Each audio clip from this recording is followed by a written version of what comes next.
And we're live, everyone. Hello. Oh, we're live right now. We're live right now. Friday. We weren't going to stream anyway because it was a Friday. It was Friday vibes. But then Scott and I, every Friday, we have a tradition that I think most people that watch the stream regularly will know about, where we go rock climbing on Friday mornings. And it's always a grand old time. It's always very fun. Scott and I, we were looking for new routes to climb because we had climbed most of the ones at our current skill level. And there was one about 2 higher than our current skill level that I was like, that doesn't look too bad. And Scott was like, well, climb it, pussy. And I was like, okay. And so I started to climb this one. And it had like no good grips. And so I climbed maybe a foot or 2 off the ground. I was not very high up at all.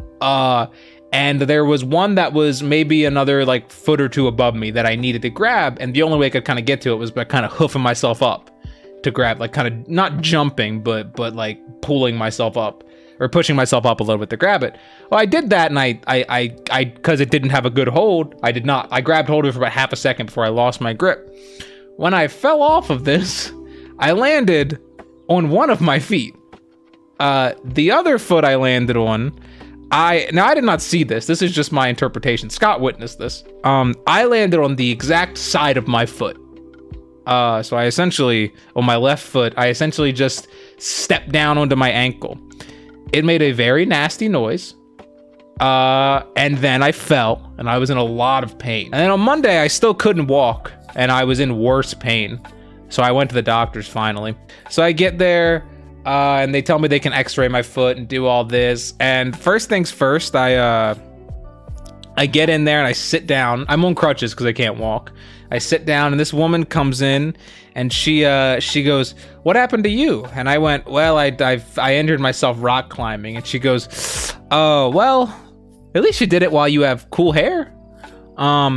And I was like, okay. That was not the doctor. That was just a woman that was sitting next to me while I was in the waiting room. And then I get in, I get into the actual doctor's office, and the woman comes in. She's like, "What'd you do?" And I'm like, I hurt my foot rock climbing. And she's like, "Oh, that really sucked." And she paused and she goes, "At least you did it while having cool hair." And I was like, what the fuck? It was a different woman. I was very confused. And then the doctor comes back in and she goes, "Okay, so you've sprained 2 ligaments.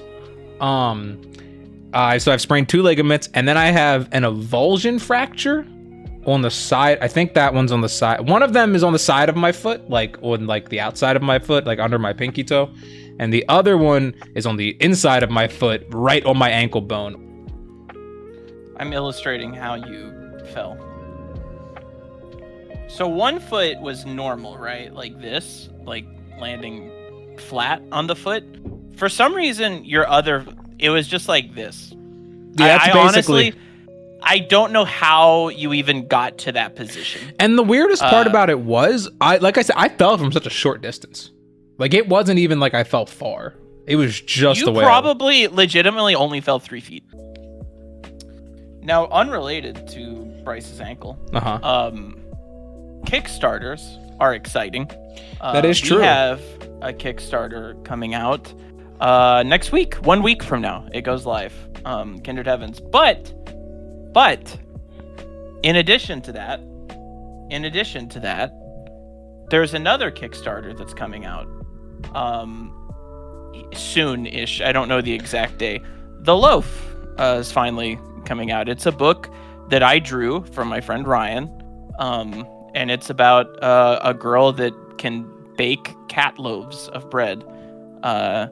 It's a really funny book. I had a lot of fun working on it. It's been finished for a long time now, but it's just not coming out for one reason or another.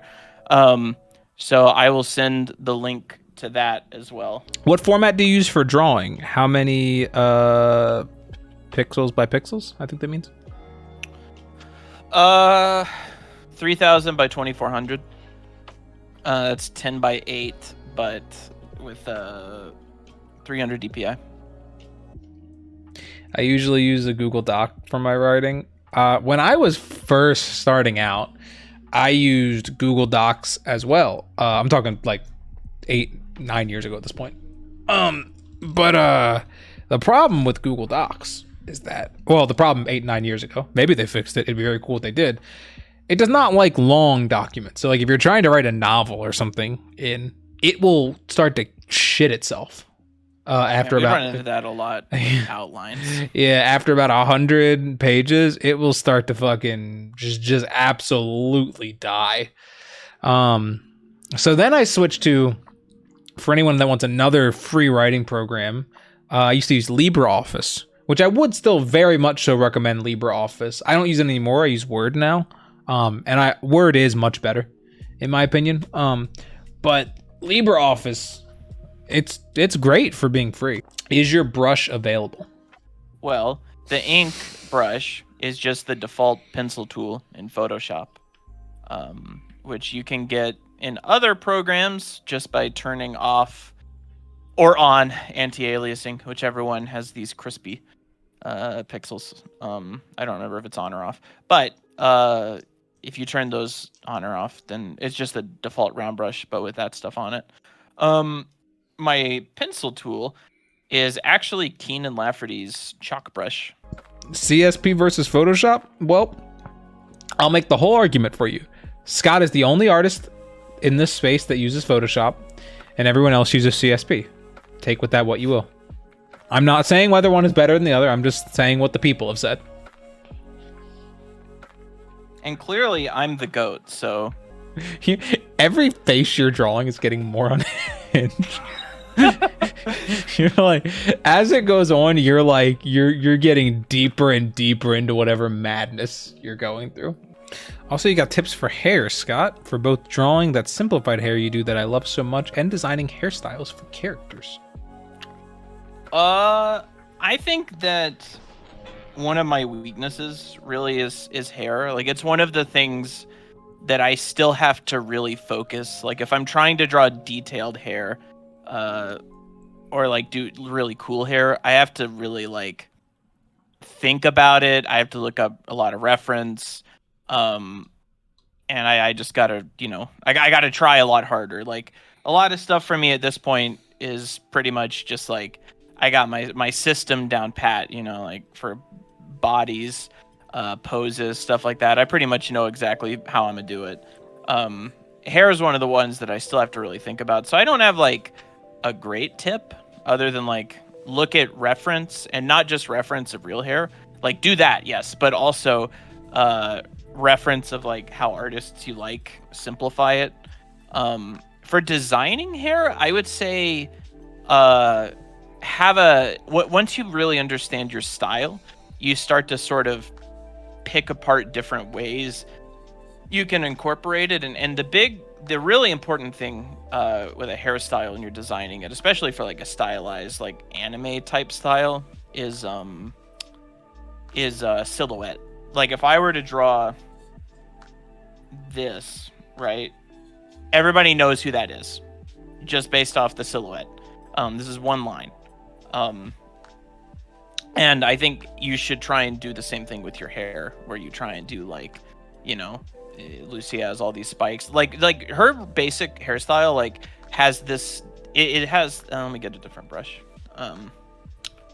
It has like this front piece, like her bangs, which is always about this shape. It usually has, like 99% of the time, has these ear piece thingies. I don't know what you would call them.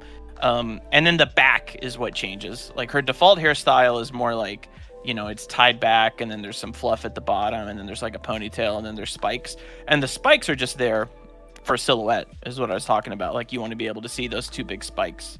Yeah, so I would say silhouette's a big thing to focus on, and just in general, shapes, and try and keep some consistency in your shapes for more stylized stuff. Now, for more realistic hairstyles, I would say look at real life for those.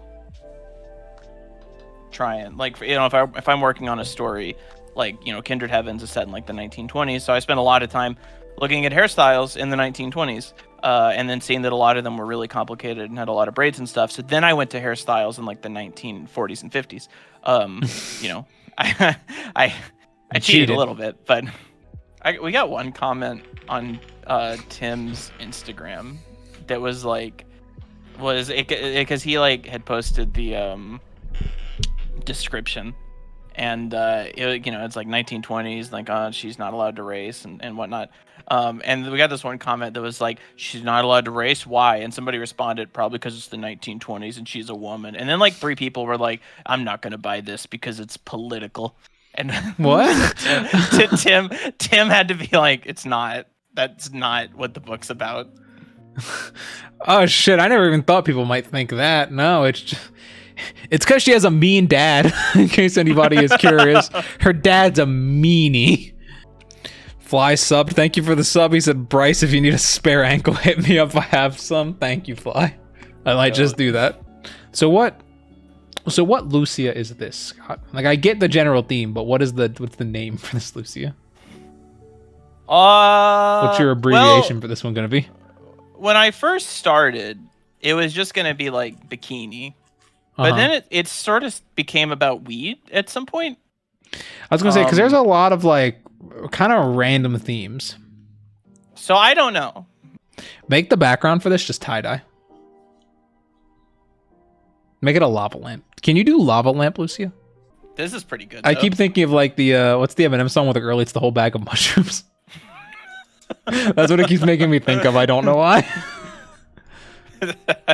That's pretty funny. I don't know how you do that, but needs enormous bags. Yeah, give her like huge bags under the eyes.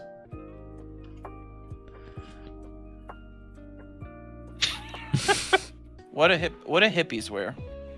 Tie-dye. That's like the generic answer. Hold on, how do I fucking make tie-dye? Oh Jesus Christ! Yeah, just leave the drawing like this. Make it all just line art, and just Hold on. Let me cook. Oh, this isn't what I wanted What at the all. fuck are you doing? Oh, this isn't what I wanted at Why all. do you keep doing it like it's what you wanted? Oh no! Oh no! Hold on. Do you still like drawing when Scott is drawing? Okay, wait. I got it. I just feel like it's kind of cheating if you're not drawing the tie-dye yourself. I feel like you can shut the fuck up. I feel like you can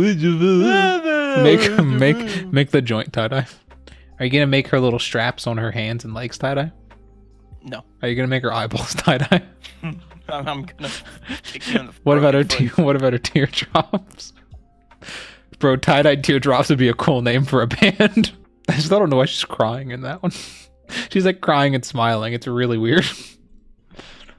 For some reason, my brain thought that it was a funny. Well, it works because she's like high, so it's kind of like, I don't know. It kind of hits. Will you make the smoke tie-dye? No.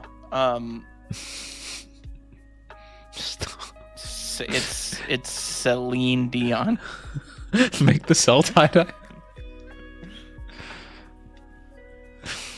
Okay. Hold on. Will you make the crab tie-dye?